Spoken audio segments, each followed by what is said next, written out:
هەرژین نەک هەموو دابڕان.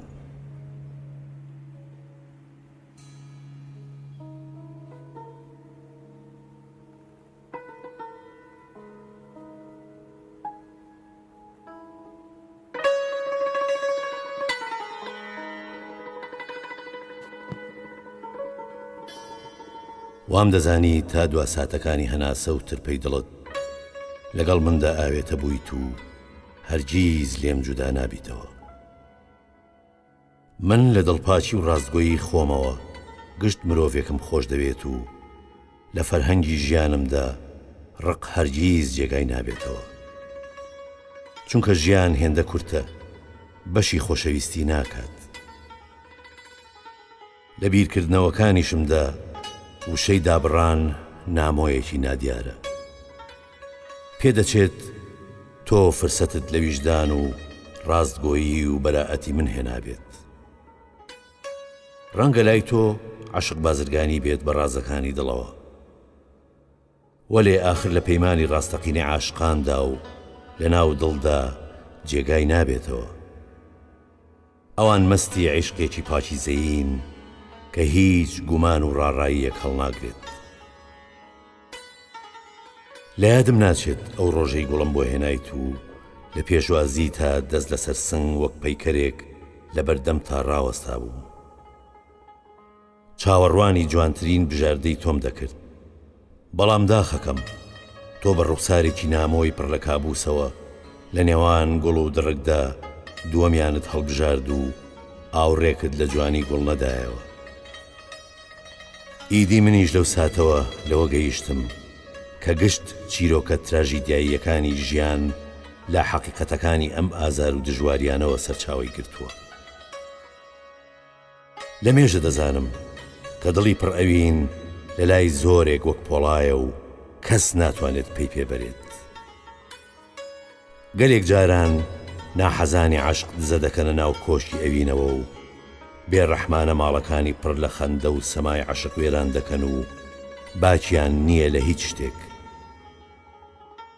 بەداخەوە خەونەکانیش نەیسپاردین بە ساتە وەختێکی ئاسوودەیی و تەنها ڕقی پێناساندین.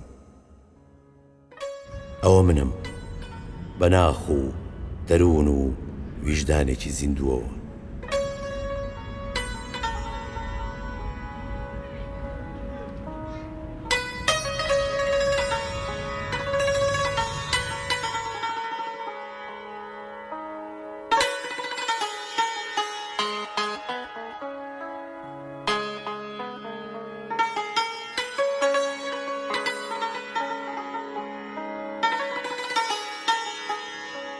هەمیشە بە سەمای عەشقەوە ئەم ژیانم خۆش دەوێت و بە دوای خەندە و شادیدا دەگەڕێم. ئەوان لەکوێ بن، منیش لەوێم. ئای چەند سەیرە ئەوینەکەی جارانی من، دوای 24 بەهار پێکەوە بوون ئێستا خۆی لە عەشق بێبەری دەکات و ئایندەی دەداتە دەست هەوەس بازە گاڵتەجاڕەکانی ژیانەوە. ئەوانەی تەنها بە زمانی جستە دەدوێن و گەمەیان بە پیرۆزیەکانی دڵ دێت و بە هەر نرخێک بێت دەیانەوێت ئامێز بۆ جستەیەک بگرنەوە، گەر بۆ ساتێکیش بێت حەزەکانیان بەتاڵ بکاتەوە. کە گوێم لە زەنگی تەلەفۆن دەبێت ئەوە تەنها هەرژینە لەسەر هێڵ کە بە هیچ شتێک منی لەبیر ناچێتەوە. تا ڕستەیەک تەواو دەکەم ئەو نغڕۆی فرمێسک دەبێت و ئیدی جگە لە گریان گوێم لە هیچی تر نابێت. من ئێستا کە ڕاستگۆیەکی نێو فەرهەنگی خەم و ئازار و زامەکانی عەشقم. ئیدی مەلی خەیاڵم جارێکی تر گەمە لەگەڵ ئەو عاشقانەدا ناکات کە لە بەرجی گوماندان و پڕن لە بێوەفایی و درۆ. من عەوداڵ و غەمباری بەرهەمی ئەو ساڵانم کە ئێستا کە لە چاوەڕوانی ئایندەیەکی نادیاردان و لە هەموو نازێک بێبەشن.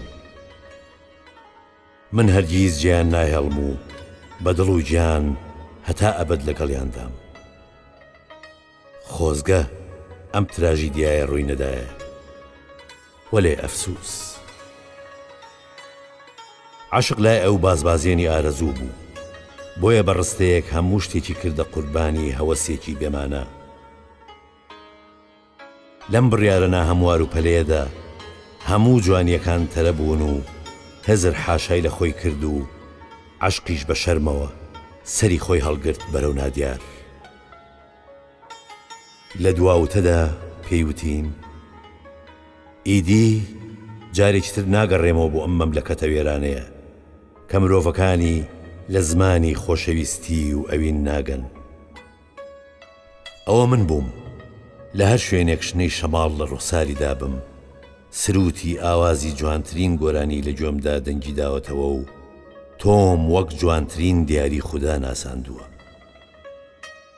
تۆ گوێت نەدایە هیچ شتێک و بڕیارێکی هەڵەت هەڵبژارد و هەموو جوانیەکانی ژیانت لە دۆزەخێکی پشکۆلەدا بۆ ئاگر و خۆڵەمێش جێهێشت. ئیدی نازانم دوا هەنگاوی هەڵەکانت لە کام وێستگەی ئەم ژینەدا ڕادەوەستێت. ئیتر وادەی پەشیمان بوونەوەش بەسەر چووە و گوێیەک نەماوە بۆ بیستن. زۆر مەحاڵە جارێکی تر بەختەوەری ڕوود تێ بکات لە کاتێکدا کە تۆی نەفام هەرگیز لە ئەلفوبێی عیشق ناگەیت. ئەو دوو پەپولەی بێڕەحمانە بەجێیان دێڵیت، ئەوە منم بە فرمێسکەوە تا دوا هەناسەکانی ژیان لە ئامێزیان دەگرم.